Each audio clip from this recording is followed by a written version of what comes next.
ఈరోజు ఒక మంచి కార్యక్రమానికి శ్రీకారం చుట్టడమే కాకుండా భావితరాల వారికి ఈ సైబర్ క్రైమ్లో మోసపోకుండా ఉండటానికి ఒక అవేర్నెస్ కార్యక్రమం, అదేవిధంగా వాళ్ళ ద్వారా కొన్ని వేల మందికి కొన్ని లక్షల మందికి ఈ అవేర్నెస్ కార్యక్రమాన్ని స్ప్రెడ్ చేయడానికి సైబర్ సిటిజన్స్ని ఇక్కడికి తీసుకురావడమే కాకుండా సైబర్ సోల్జర్స్గా ఇక్కడ చాలా మందిని ఇక్కడ కూర్చోబెట్టిన మా సిపి గారు రాజశేఖర బాబు గారికి ప్రత్యేకంగా నేను ధన్యవాదాలు నమస్కారాలు తెలియజేసుకుంటున్నా.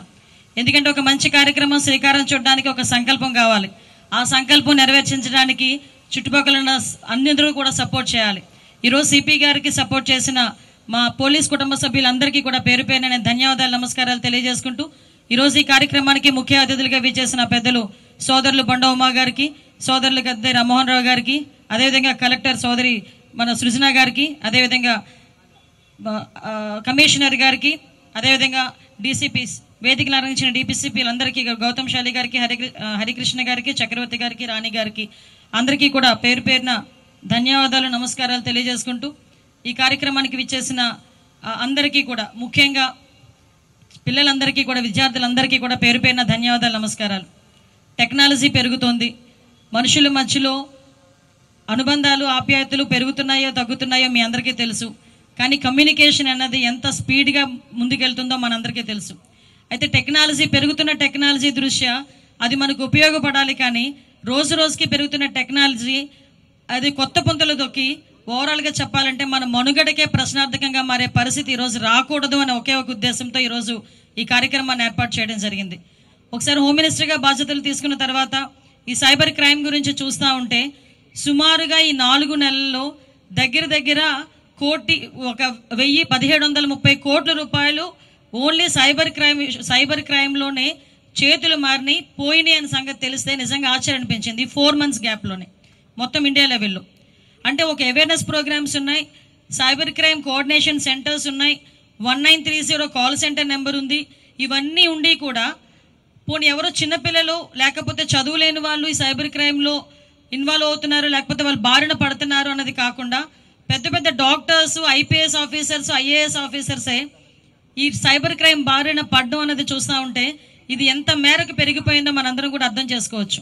అంటే సుమారుగా 24% ఈరోజు సైబర్ క్రైమ్ రేట్ పెరిగిందంటే మనందరం కూడా ఎంత అలర్ట్గా ఉండాలో మనందరికీ తెలుసుకోవాలి. ఈరోజు పిల్లలందరూ ఉన్నారు, ప్రతి ఒక్కరి చేతిలోని మొబైల్ స్మార్ట్ ఫోన్ ఉంటుంది.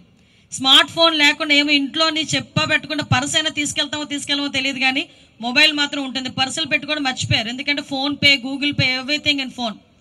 మనం మామూలుగా మాట్లాడుతుంటే ఏదైనా అడిగేటప్పుడు నీ ఐడి నెంబర్ ఎంత, ఈ నెంబర్ అదేం కాదు, నీ పేరేంటి కాదు, నీ ఫేస్బుక్ ఐడి ఏంటి, ఫేస్బుక్ లేదా, టెక్స్ట్ బుక్ లేకపోయినా అంత ఆశ్చర్యపోం, కానీ ఫేస్బుక్ లేకపోతే మాత్రం చాలా ఆశ్చర్యపోయే పరిస్థితులు ఈరోజు ఉన్నాయి.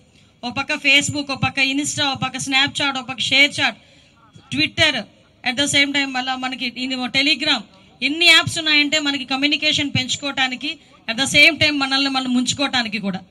అంటే అన్ని యాప్స్ నుంచి మన తాలూకు ఇన్ఫర్మేషన్ని మనమే ఇంకొకరికి బయటకు పెడుతున్నాం. ఫర్ ఎగ్జాంపుల్, నేను తప్పుగా అనుకోకపోతే చాలా మంది అమ్మాయిలు అబ్బాయిలు ఏజ్ గ్రూప్లో ఏం చేస్తారంటే జస్ట్ ఒక క్లిక్, ఎక్కడికి వెళ్ళినా ముందు ఒక సెల్ఫీ, ఈవెన్ తినడానికి కూర్చున్న తర్వాత కూడా మనం తినే వస్తువు కూడా చిన్న ఫోటో పెడతాం, ఆ లొకేషన్ షేర్ చేస్తాం. అంటే ఏంటంటే మనం తినేది కూడా ప్రపంచానికి తెలియాలనుకుంటాం. మనం తినేదే ప్రపంచానికి తెలియాలనుకునేటప్పుడు మన తాలూకు ఇన్ఫర్మేషన్ వాళ్ళు ఎంతసేపట్లో తీసుకుంటారో ఒకసారి ఆలోచించండి. అంటే ఈవెన్ నేను మా వాళ్ళతో మాట్లాడుతున్నప్పుడు చెప్తున్నారు, పిల్లలందరూ చాలా అలవాటు ఏంటంటే జస్ట్ ఈ ఫింగర్స్ ఇలా పెట్టి క్లిక్ చేసుకుంటారు. ఈవెన్ మన ఫింగర్ ప్రింట్ సంబంధించిన దీని రేఖల్ని కూడా వాళ్ళ ఐడెంటిఫికేషన్ చేసుకున్నంత జూమ్ చేసి దాని నుంచి కూడా మన తాలూకా మొత్తం బయోడేటాని అంతటిని పక్కకు తీసే పరిస్థితి. అంటే ఇది చెప్పుకోవడానికో వినడానికో కొంచెం జోయల్గా ఉండొచ్చు, అవునా ఇంతలాగా చేస్తున్నారా అని అనుకోవచ్చు, కానీ దీని ఇంపాక్ట్ ఎంత పడుతుందంటే మీలాంటి చిన్న చిన్న పిల్లలు సూసైడ్లు చేసుకునే పరిస్థితి వస్తూ ఉంది. మా దగ్గరికి చాలా కేసెస్ వస్తాయి. అమ్మాయిల ఫోటోలు ఒకసారి ఫేస్బుక్లోనే ఎక్కడో ఒకసారి మీరు అప్లోడ్ చేస్తారు, అప్లోడ్ చేసిన వెంటనే మీ ఫొటోస్ని మార్ఫింగ్ చేస్తారు. మీరు కనుక వాళ్ళకి సంబంధించిన డబ్బులు ఇవ్వకపోయినా, వాళ్ళు మిమ్మల్ని ఏదైనా అబ్యూస్ చేసినా బయటకు కూడా చెప్పుకోలేక, ఆఖరికి ఇంట్లో వాళ్ళతో చెప్పుకోలేక, ఫ్రెండ్స్తో చెప్పుకోలేక, ఎక్కడ అవమానపడతారో, ఎక్కడ మమ్మల్ని తక్కువగా చూస్తారో అని భయపడి సూసైడ్లు చేసుకునే పరిస్థితి కూడా చాలా కేసెస్ మేము చూసాం. ఇప్పుడు ఇందాక సిపి గారు చెప్పారు, దగ్గర పర్ డే మాకు తెలిసి ఒక 5 to 6 కేసెస్ వస్తాయండి, అంటే ఒక విజయవాడ పరిధిలో. అటువంటిది స్టేట్ లెవెల్లో ఎన్ని వస్తాయో ఒకసారి ఆలోచన చేసుకోవాలి. ముఖ్యంగా ఈ పిల్లలందరూ కూడా చదువుకునేటప్పుడు 5,000 10,000 అవసరం అయ్యి ఈ లోన్ యాప్స్లోకి వెళ్తారు. ఈ లోన్ యాప్స్లోకి వెళ్ళి వాళ్ళు తీసుకొని ఒక చిన్న ఇన్స్టెంట్ డబ్బులు అంటారు. మాకు వస్తుంటాయి మెసేజ్లు, నాకు మొన్న ఎవడో పెట్టాడు 50 లక్షలు ఇన్స్టెంట్ లోన్ మీకు శాంక్షన్ చేశానని. అంటే వాళ్ళు ఇన్స్టెంట్ లోన్స్ అని చెప్పి మీ దగ్గర నుంచి మీరేం చేస్తారు, డబ్బులు ఉండవు, అమ్మ వాళ్ళని అడగాలంటే భయమో లేకపోతే అమ్మ వాళ్ళ దగ్గర ఉన్నాయో లేదో అని బాధో ఏంటో వాట్ ఎవర్ ఇట్ మేబీ, మనం ఈజీగా కట్టేద్దాంలే తర్వాత అని ఒక 10,000 20,000 ఎక్కువ కూడా కాదు మీరు తీసుకునేది, ఒక 10,000 20,000. అలాంటిది కూడా తిరిగి రీపేమెంట్ విషయంలో మీరు కడుతూనే ఉంటారు కానీ ఆ డబ్బులు మాత్రం తీరు. ఆ 10,000కి 30,000 కడతారు, 40,000 కడతారు కానీ ఆ అప్పు మాత్రం తీరదు. డెఫినెట్గా వాళ్ళు ఏం చేస్తారంటే ఈవెన్ ఒక క్లిక్, నిన్న మా వాళ్ళు చూపిస్తే నిజంగా ఆశ్చర్యం అనిపించింది, ఒక క్లిక్ మీ కాంటాక్ట్స్ అన్నీ కూడా వాళ్ళ చేతిలో ఉంటాయి. మీ తాలూకా పేరెంట్స్కో మీ తాలూకా రిలేటివ్స్కో వాళ్ళందరికీ కూడా మీ ఫొటోస్ మాఫ్ చేసి పెడతామని చెప్పి ఒక బీటెక్ స్టూడెంట్ ఒక అమ్మాయి నా దగ్గరికి, ఒక అమ్మాయి సూసైడ్ చేసుకుంది వైజాగ్లో లాస్ట్ ఒక 2 years బ్యాక్. ఏంటంటే ఇదే సిచ్యువేషన్. అంటే మేము ఎందుకు చెప్తున్నామంటే వాళ్ళు అలా బెదిరించి మేము మీ దగ్గర నుంచి డబ్బులు తీసుకోవటం కానీ మీ పేరెంట్స్ని బెదిరించి ఆ డబ్బులు తీసుకోవటం కానీ ఇది ఒక క్రైమ్ విపరీతంగా పెరిగింది. ఇలాంటివనే కాకుండా హనీ ట్రాప్స్ ఇవన్నీ కూడా ఒక్కొక్కటి రోజు రోజుకి టెక్నాలజీ పెరుగుతోంది. నేనేమంటానంటే ఈ రోజు ఒక మన డిపార్ట్మెంట్ వాళ్ళు ఒక మంచి ఇనిషియేషన్ తీసుకున్నారు. ఈ ఇనిషియేషన్ అన్నది ఏదో మనం కూర్చొని ఒక అవేర్నెస్ క్రియేట్ చేసాము, ఒక యాప్ క్రియేట్ చేసాము అన్నది కాకుండా, ఒక వాక్ మనం పెట్టామన్నది కాకుండా, వాట్ ఎవర్ ఇట్స్ మనం ఇప్పుడు సైబర్ సోల్జర్స్ అన్నది మనం రెడీ చేసుకుంటున్నాము. ఈ సైబర్ సోల్జర్స్లో అవేర్నెస్ పెరగాలి, అట్ ద సేమ్ టైం మన దగ్గర కూడా టెక్నికల్ సపోర్ట్ కూడా పెరగాలి.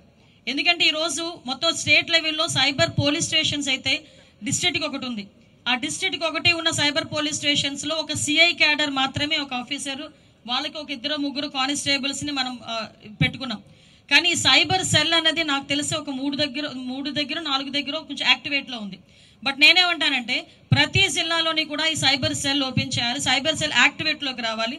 ఈ సైబర్ సెల్కి సంబంధించి సైబర్ పోలీస్ స్టేషన్లో కూడా మనందరం కూడా ఒక అఫీషియల్గా టెక్నికల్గా సపోర్ట్ చేసే ఒక టీమ్ని రెడీ చేసుకొని, ఎస్పెషల్లీ సైబర్ క్రైమ్ మనం అనుకోవచ్చు రోజు రోజుకి క్రైమ్ పెరుగుతుందంటే ఈ సైబర్ క్రైమ్స్లోని ఉన్న వ్యవహారంలోని గాంజా కూడా, డ్రగ్స్ కూడా విపరీతంగా పెరుగుతున్నాయి. అంటే ఓవరాల్గా చెప్పాలంటే మన ఫ్యూచర్ని మనమే చేతులతో నిలిపేసుకునేటట్టుగా చేసే పరిస్థితి ఈరోజు మనకు కనిపిస్తూ ఉంది. ఎవడో మనల్ని చెడగొట్టక్కర్లే, మన ఫోనే మనల్ని చెడగొడుతుంది ఈరోజు, మనం యూజ్ చేసే యాపే మనల్ని చెడగొడుతుంది ఈరోజు, మన భవిష్యత్తుని ఎవడో పాడు చేయక్కర్లే ఈరోజు, మనకి మనమే పాడు చేసుకునే టూల్స్ అన్నీ కూడా మన మొబైల్లో ఉన్నాయి. అన్నెసరీ క్లిక్స్, ఇందాక ఎవరో అక్కడ పెట్టారు థింక్ వన్స్ క్లిక్ వన్స్ అని చెప్పి, అంటే ఒక్కసారి అదొకటి. నెక్స్ట్ బ్రేక్ ద సైలెన్స్, ముందు సైలెన్స్ని బ్రేక్ చేయండి. చాలా మంది ఆడపిల్లలు, ముఖ్యంగా మగపిల్లలు కూడా ఇంట్లో తెలిస్తే ఏమవుతుందో, పేరెంట్ మన రిలేటివ్స్కి తెలిస్తే ఏమవుతుందో, ఫ్రెండ్స్కి తెలిస్తే ఏమవుతుందో. కొంతమంది నా దగ్గరికి వస్తారు doctors, lawyers, IAS officer, IPS ఆఫీసర్లే, మేడం మా పేర్లు బయటకు చెప్పకండి. నో, నేనేమంటానంటే కొంచెం ఓపెన్ అప్ అవ్వాలి. ఎస్ నేను ఇలా మోసపోయాను అనేది బయటకు తెలిస్తే 10 మంది ఆటోమేటిక్గా అవేర్నెస్ క్రియేట్ అవుతుంది, వాళ్ళు కూడా ఒక అలర్ట్నెస్ వస్తుంది. సో మేమేమంటామంటే ఈరోజు మన డిపార్ట్మెంట్ తరపు నుంచి కూడా కంపల్సరీగా సపోర్ట్ చేయాలి, డిపార్ట్మెంట్ కూడా సపోర్ట్ చేయాలి. వాళ్ళకి కావాల్సింది ఇందాకే అన్నారు, మనకి central cyber crime coordination team కాదండి, ఒక state cyber crime coordination team ఏర్పాటు చేయాలండి, దానికి ఆ దిశగా ముందుకెళ్ళాలి మేడం అని చెప్పారు. డెఫినెట్గా ఆ విషయంలో మేమందరం కూడా సపోర్ట్ చేస్తాం, గవర్నమెంట్ పరంగా మీకు సపోర్ట్ చేస్తాం.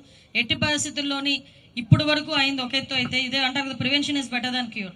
మనం అయిపోయిన తర్వాత ఆ డబ్బులు ఎలా తీసుకురావాలి అనే దాని మీద కన్నా అవ్వకుండా చూసుకునేటప్పుడే మనం ఒక సక్సెస్ఫుల్గా స్టోరీస్ మనం రన్ చేయాలి. అట్ ద సేమ్ టైం నేను పోలీస్ డిపార్ట్మెంట్ వాళ్ళకి కూడా కోరుకునేది ఏంటంటే పిల్లలు ఎక్కువగా యూజ్ చేసే యూట్యూబ్స్లో కానీ ఇన్స్టాస్లో కానీ చిన్న చిన్న ఒక మనకి ప్రోగ్రామ్ అవేర్నెస్ అడ్వర్టైజ్మెంట్స్ ఉంటాయి. ఆ టైంలో వాళ్ళకి అవేర్నెస్ కానీ ఈ సినిమా హాల్స్లోని థియేటర్స్లో అవేర్నెస్ క్రియేట్ చేయడానికి ఒక 1 minute 2 minutes వీడియోస్ కానీ చేయటం కానీ, ఇవన్నీ చేయడం ద్వారా ఓవరాల్గా మనం ఒక అవేర్నెస్ క్రియేట్ చేయడం అవుతుంది. ఇది స్టార్టింగ్. ఇదంతా కూడా ప్రతి ఒక్క స్టేట్లో ఉన్న మన అన్ని జిల్లాల వాళ్ళు కూడా అవేర్నెస్ క్యాంప్స్ క్రియేట్ చేయాలని మనస్ఫూర్తిగా మీ అందరికీ కూడా కోరుకుంటున్నా. ఒకటే చెప్తున్నానమ్మా, మన భవిష్యత్తు మన చేతుల్లోనే ఉంది. మన చేతుల్లో అంటే ఫోన్లో కాదు, ఫోన్లో యూజ్ చేసే యాప్స్లో ఉంది. ముఖ్యంగా ప్రతి ఒక్కరు ఆడపిల్లలు కానీ మగపిల్లలు కానీ ప్రతి ఒక్కరు మీరు మీ పేరెంట్స్ని, ఇంకొకటి కూడా చెప్పారు, ఇంట్లోని హౌస్ వైఫ్స్ని కూడా వదలట్లేదు సైబర్ క్రైమ్ వాళ్ళు. ఎంత క్రియేట్ చేస్తారంటే ఫాస్ట్నెస్ దాని అలర్ట్నెస్ క్రియేట్ చేస్తారు, సీరియస్నెస్ క్రియేట్ చేస్తారు. అమ్మో నిజంగానే నా డబ్బులు పోతున్నాయేమో, అమ్మో నన్ను నిజంగానే పోలీసులు పోలీస్ కేసు పెడతానంటే నాకు అర్థం కాదు, ఎందుకు పెడతారని అడగట్లే. ఎందుకు పెడతారని అడిగితే వాళ్ళు ఏ కేసు పెడతారని చూసుకుంటే సరే, లేకపోతే మీ మీద ముంబై పోలీసుల మీద కేసు పెడుతున్నాం అది ఇది అనేసరికి ఆటోమేటిక్గా భయపడిపోయి మన ఓటీపీలు, మన ఆధార్ నెంబర్లు ప్రతి ఒక్కటి ఇచ్చేసే పరిస్థితి ఉంది. దయచేసి మీరందరూ కూడా, ఇక్కడున్న సైబర్ సోల్జర్స్ అందరూ కూడా మినిమం ఒక 10 మందిని అవేర్నెస్ క్రియేట్ చేద్దామా? చేయగలరా? ఒకసారి చేయగలం 10 మందిని అనుకున్న వాళ్ళు ఒకసారి హ్యాండ్ రైజ్ చేయండి. అంతే.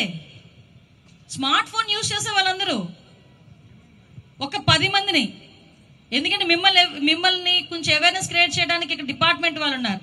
ఒక్కొక్క పర్సన్ ఒక 10 మందిని టార్గెట్ పెట్టుకోండి, ఎంతమందికి అవేర్నెస్ క్రియేట్ చేయొచ్చో మనకే అర్థమవుతుంది. కాబట్టి ఈ విషయంలో మీరందరూ కూడా సపోర్ట్ చేయండి. మా సపోర్ట్ ఎప్పుడు ఉంటుంది, గవర్నమెంట్ సపోర్ట్ కూడా ఎప్పుడు కూడా డిపార్ట్మెంట్కి ఉంటుంది. కాబట్టి డిపార్ట్మెంట్ వాళ్ళకి కూడా ఫ్రీ హ్యాండ్ సైబర్ క్రైమ్ విషయంలో మీరందరూ కూడా టెక్నాలజీని యూజ్ చేసుకొని, ఎందుకంటే ట్రైనింగ్స్ ప్రోగ్రామ్స్ కూడా, ఎందుకంటే రోజు రోజుకి సైబర్ క్రైమ్ చేసే వాళ్ళు ఎంత టెక్నాలజీ, అడ్వాన్స్డ్ టెక్నాలజీ యూజ్ చేస్తున్నారు. దానికి అనుగుణంగానే మనం కూడా ట్రైనింగ్ ప్రోగ్రామ్స్ కూడా డిపార్ట్మెంట్ వాళ్ళకి ఇప్పించాల్సిందిగా మిమ్మల్ని అందరినీ కోరుకుంటూ, ఈ అవకాశం ఇచ్చిన మీ అందరికీ కూడా ప్రత్యేకంగా ధన్యవాదాలు తెలియజేసుకుంటూ, ఇంత ఉదయాన్నే కూడా ఎనర్జెటిక్గా ఉన్న మా పిల్లలందరికీ కూడా మరొకసారి శుభాకాంక్షలు. All the best. God bless you. Thank you so much. జై హింద్.